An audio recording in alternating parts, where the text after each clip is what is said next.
Continuamos con la serie de predicaciones que iniciamos hace 15 días, que tiene como propósito llevarnos a una reflexión profunda acerca de los últimos momentos de Jesús antes de ser crucificado. Y esta tercera predicación le hemos colocado que es un tercer evento en ese tiempo de Jesús, y es la agonía de Jesús en el Getsemaní. La agonía de Jesús en el Getsemaní. Cuando Jesús termina de instituir la cena del Señor, que fue el tema que abordamos hace 8 días, en ese momento que se celebra esa cena, o la Eucaristía que le llaman, ellos entonaron un salmo, y es el Salmo 118. Voy a pedirles que me acompañen, dejen un apartado ahí, y vamos a leer qué salmo fue el que ellos cantaron antes de que Jesús llegara al huerto del Getsemaní. Es para todos de conocimiento que en los próximos días se llevará a cabo en México y algunos países del mundo lo que se conoce como la Semana Santa. Le damos el título nosotros de la Semana de la Pasión de Jesús. Y a veces somos partícipes de estos eventos sin entender y comprender por qué se hace y para qué se hace. ¿Cuál es la razón de todo esto? Dice entonces Mateo 26:30: y cuando hubieron cantado el himno, salieron al monte de los olivos. Cantaron un salmo, cantaron un himno. Esto es importante. El Salmo 118 fue el salmo que cantó Jesús antes de dirigirse hacia el huerto del Getsemaní, donde él pasó por un profundo dolor, inclusive diciéndole al Padre: si fuere posible que no pase esta copa, pero que no se haga mi voluntad sino la tuya. Previo a ese momento, este salmo que dice, vamos a leer algunos versículos. Versículo 1 dice: alabad a Jehová porque Él es bueno. La primera parte nos habla de reconocer que Dios es ¿qué? Bueno. A pesar de las cosas que estemos viviendo y de los resultados de nuestras decisiones y de cómo se encuentra en nuestra vida, Dios es bueno. Y cuando hablamos de que Dios es bueno, es de que Dios nos da lo que necesitamos y no lo que merecemos. A veces merecemos cosas, a veces por nuestra conducta y por nuestras decisiones merecemos que Dios no tenga misericordia. Por la manera como nos comportamos, por la manera de cómo somos, a veces no merecemos que Dios nos dé tanto, porque pensamos que lo que tenemos lo merecemos. No merecemos nada de lo que tenemos.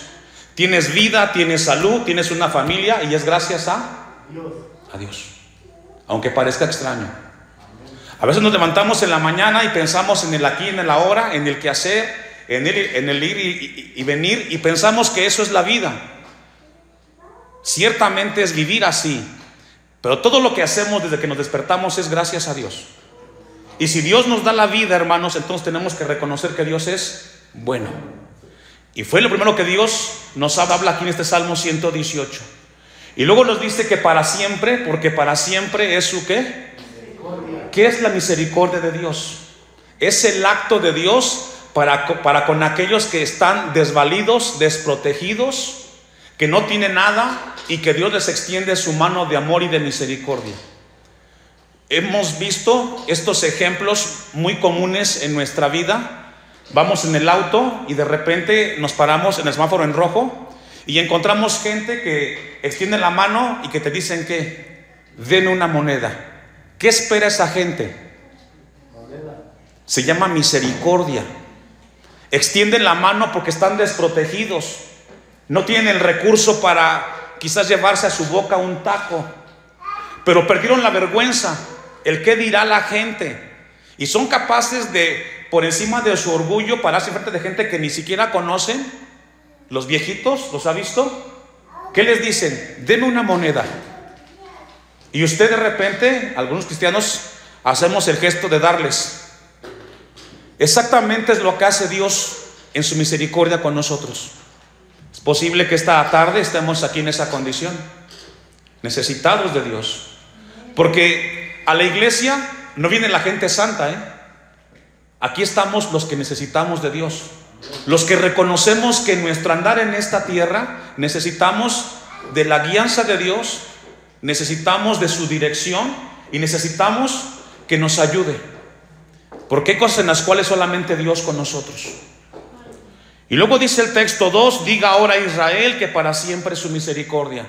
Y este es el tema del Salmo 118, resaltando la misericordia de Dios, que no es más que el acto de Dios soberano para aquellos que tienen necesidad espiritual, en necesidad física.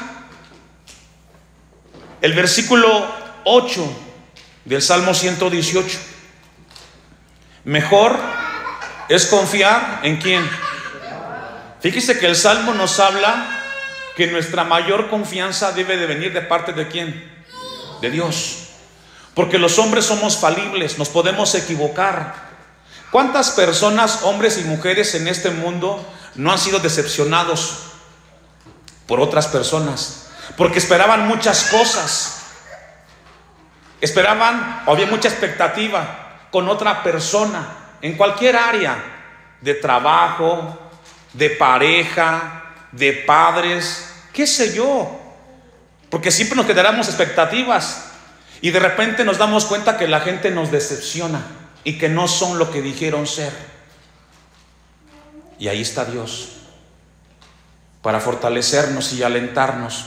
Por eso el Salmo en el versículo 8 dice: mejor es confiar en ¿quién? Claro, porque el hombre se equivoca. El hombre quizás no tiene la capacidad para llenar las expectativas que se esperan. Y el texto nos dice que es mejor confiar en Jehová que confiar en ¿quién? Así es de que esta tarde Dios nos llama a eso. Por encima de todas las cosas, primero Dios, siempre Dios. Así debe de ser. Y entender que a veces el hombre puede fallarnos. Y quizás eso sucede para darnos cuenta de que el hombre es más frágil de lo que piensa, o que somos más frágiles de lo que pensamos. Un texto más para cerrar la introducción.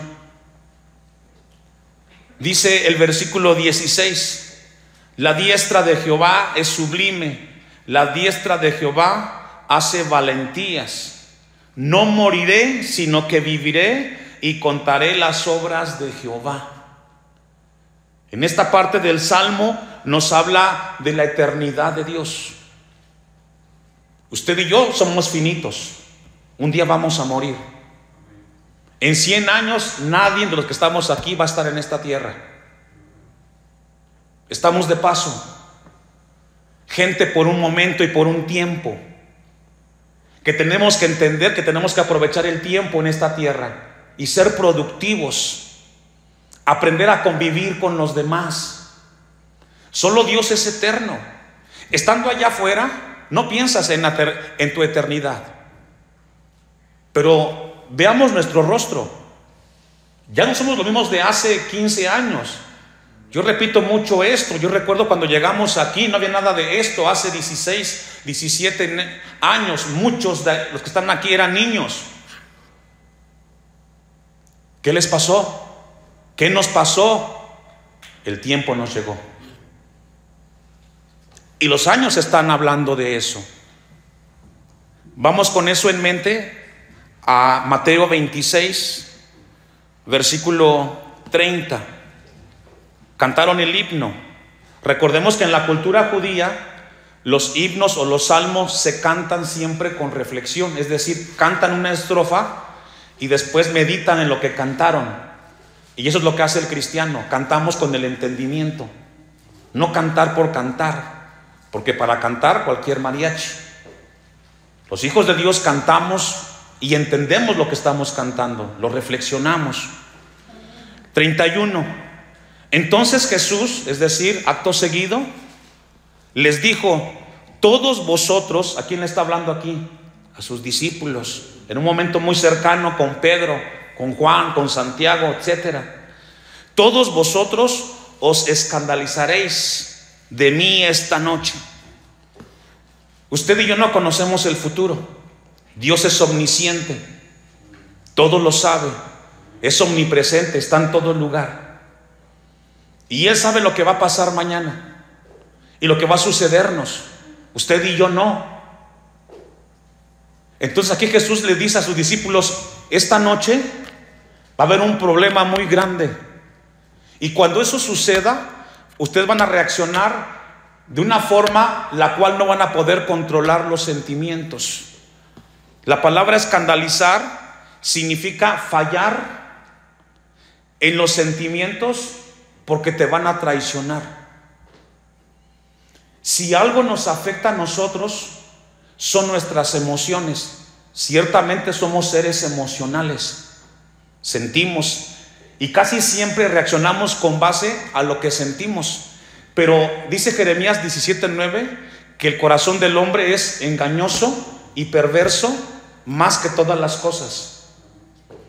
Cuando un joven está en el tema del noviazgo, ve a una chica, ve a un chico y dice: este es el amor de mi vida. ¿Quién te lo dijo? Tu corazón. Mi corazón, mamá, me está diciendo que es el hombre de mi vida.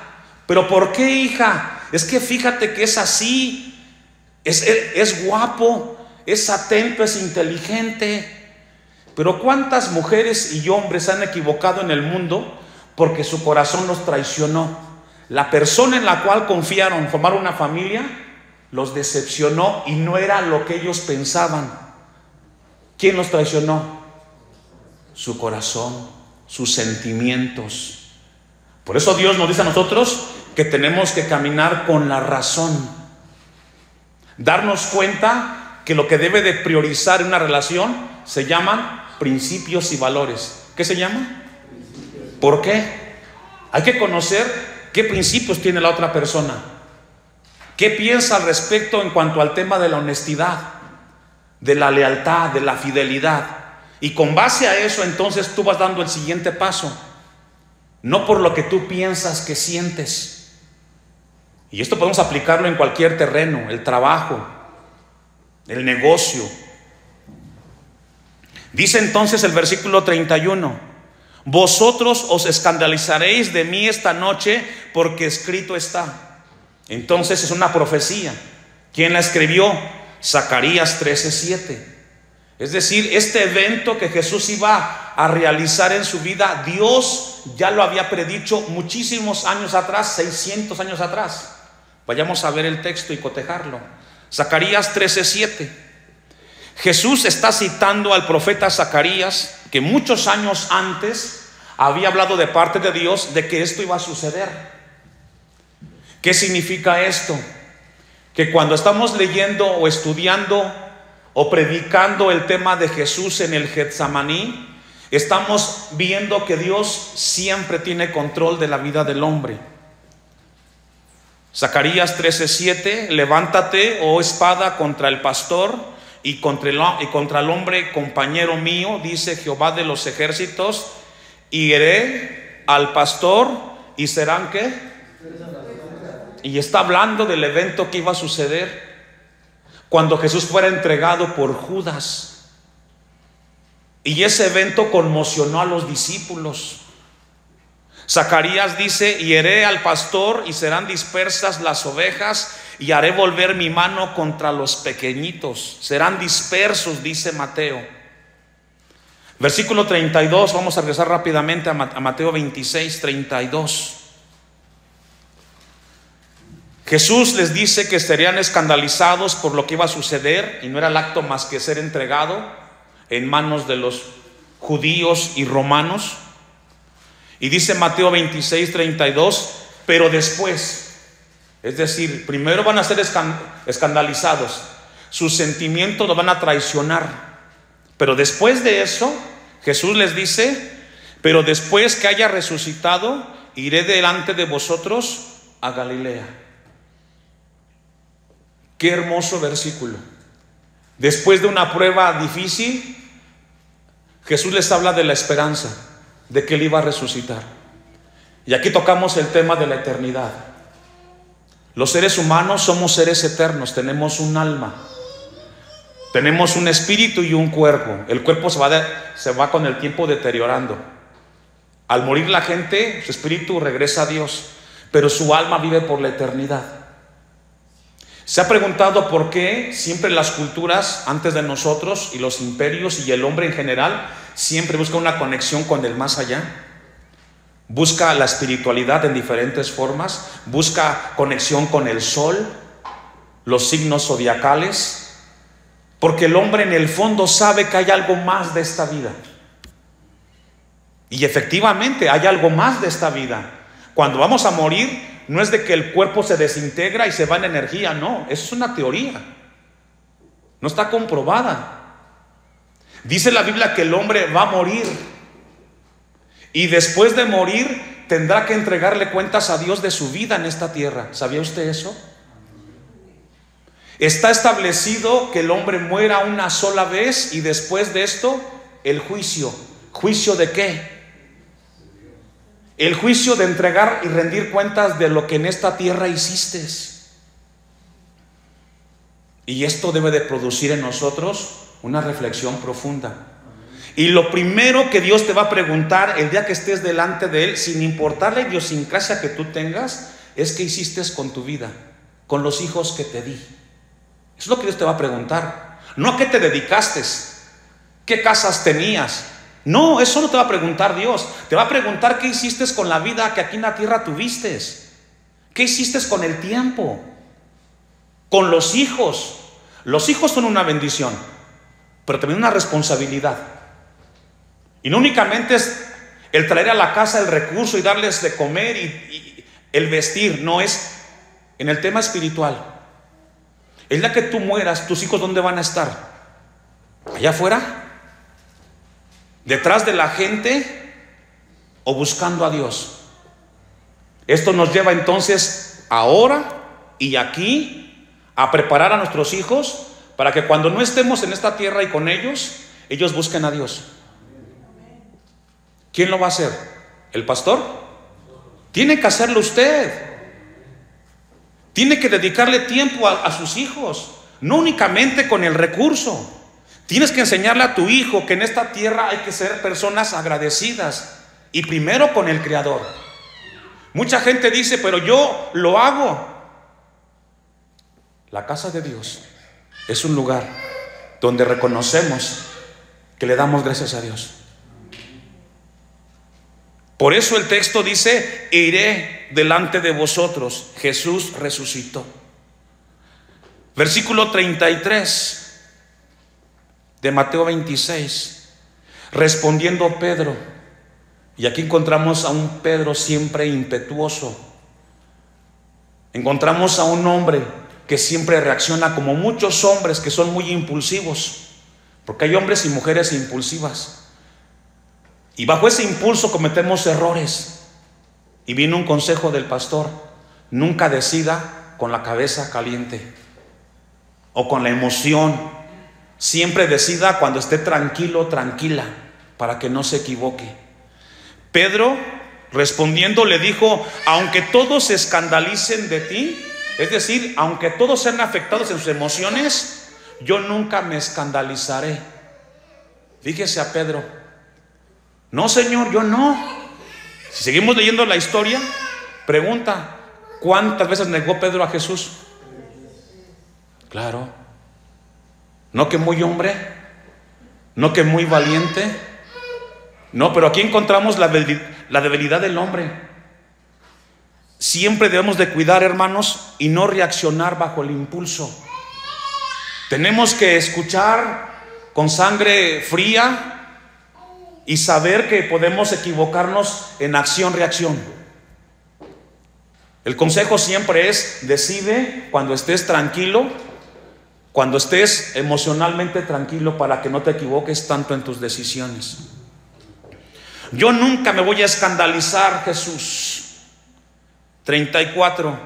Jesús le dijo: de cierto te digo que esta noche, antes que cante el gallo, antes que el gallo cante, recordemos que en la cultura judía, en aquel tiempo, había una persona que se dedicaba cada 3 horas a dar la hora. Se llamaba el canto del gallo. De 12 a 3 de la mañana pasaba una persona y decía: son las 3 de la mañana, son las 6 de la mañana, etcétera. Por eso el texto aquí de que cante el gallo, no es que un gallo literal cantaba esa hora. antes que el gallo cante, me negarás 3 veces. Es decir, antes de que amanezca, antes de que salga el sol, Pedro, me vas a negar. ¿Qué significa negar a Jesús en tiempos prácticos o presentes? Significa traicionar o no obedecer todo lo que sabemos de Dios. Ahorita que estamos en la etapa de Cuaresma, algunos dejan de comer carne, por decir un ejemplo. ¿Qué ofende más? ¿Dejar de comer carne o decir mentiras? Claro. Pero pensamos que dejar de comer es una forma de reverenciar a Dios. No, si usted quiere reverenciar a Dios, obedezca a Dios y no diga mentiras. Pórtese bien. Aunque no haya amenes, es amén. Me negarás 3 veces. Pedro le dijo, aunque me sea necesario morir contigo, no te negaré. Y todos los discípulos dijeron lo mismo. Es decir, contagió Pedro a los demás. Si leemos la historia, cuando Jesús es entregado, todos salieron corriendo y dejaron a Jesús solo. Es otra muestra de la fragilidad de los hombres frente a la adversidad. Y esto es muy común. Hay un problema entre nosotros y de la gente que más esperas que te apoye es la que menos se aparece. ¿Le ha pasado? En el hospital o los padres, ahí en casa con los hijos hay un problema y del hijo que más esperas que esté ahí es el que menos llega. ¿O no? O del hermano o la hermana, etcétera. Entonces contagió Pedro a los demás. Ahora Jesús, frente a esta reacción, él dijo algo que lo registra Lucas capítulo 22 versículo 31. Vaya buscándolo. Hay una lección muy profunda en lo que estamos leyendo. Lucas 22, 31. Después de que Pedro le dice a Jesús de que no lo va a negar, y Jesús le dice que antes de que amanezca lo iba a negar 3 veces, Lucas registra esto, que es paralelo al evento que está viviendo Jesús con sus discípulos en el Getsemaní. Dijo también el Señor: Simón, Simón, que es Pedro, he aquí Satanás os ha pedido para zarandearos como al trigo. ¿Cómo se purifica el trigo? En términos del campo, se corta el trigo, se avienta, que el viento lo esté golpeando para limpiar, y luego cae la paja de un lado y luego cae el trigo del otro, ¿cierto? El grano. Las pruebas nos zarandean a nosotros y nos golpean para sacar, porque la paja es aquello que no sirve, hermanos. Y entendamos esto, los hijos de Dios vamos a pasar por pruebas para que seamos purificados. Claro, nadie quiere sufrir, ¿verdad? A nadie le gusta llorar, pero es ahí donde Dios purifica nuestro corazón. Dice Romanos 8:28, y los que aman a Dios, todas las cosas, ¿cuántas? Todas ayudan ¿para qué? Aún aquello que te duele y te afecta, Dios lo utiliza para bendecir tu vida. Pero claro, en el momento no sabes ni cómo enfrentarlo. Entonces aquí Jesús le dice: serás zarandeado como al trigo. Pero veamos este consuelo de parte de Dios, el 32. Pero yo he rogado por ti que tu fe ¿qué? Y es aquí cuando estamos en la prueba, estamos enfermos, estamos solos, que pensamos que estamos solos y nos sentimos así, y nuestra fe, lo que hemos creído de Dios, lo que sabemos de Dios, pensamos que estamos ahí solos. Pero ¿sabe qué? No estamos solos, Dios está con nosotros. Para que tu fe no falte, y tú, una vez vuelto, confirma a quienes. ¿Qué significa esto? Usted que ya ha vivido una prueba difícil y que la ha superado, sabe cómo enfrentarla. Ahora usted va con un hermano que también pasa lo mismo y le dice cómo hacerle y qué hacerle, porque al final está Dios. Y Él nos fortalece y Él nos alienta para seguir adelante. Vas a confirmar a tus hermanos, vas a fortalecerlos. Romanos 8:35. ¿Qué dice Pablo al respecto en esta carta? En relación al tema de las tribulaciones y de ser zarandeados, golpeados por la vida. Porque déjeme decirle que la vida golpea muy fuerte, hermanos. Es aquí donde los padres tienen que trabajar mucho con sus hijos. La vida no es color de rosa, La vida te golpea. Y aquí entonces tenemos los padres que trabajar en formar a los hijos carácter, para que sean fuertes, que cuando vengan los golpes de la vida se mantengan de pie y no sean doblados, porque la vida golpea fuerte. Dice Romanos 8:35, ¿quién nos separará del amor de Cristo? Pregunta. Estamos aquí después de hace muchos años. Yo le entregué mi vida a Cristo desde que tenía 18 años y aquí estoy. He tenido una infinidad de pruebas, pero nada en esta vida me ha hecho desistir de estar aquí. Dios me ha enseñado a confiar en Él. Ciertamente no es fácil, pero desde esa edad he pasado los 18, los 20, los 30, los 40 y los 50 y Dios está conmigo. Tribulación o angustia, o persecución, o hambre, o desnudez, o peligro, espada. Y habla de ejemplos que pueden hacernos desistir en nuestra fe. Pero nada, ni nadie nos puede separar de la fe en Cristo Jesús, Señor nuestro. Vamos a volver al texto de Lucas para ir cerrando esta predicación con la ayuda de Dios. Lucas 22, 33 y 34.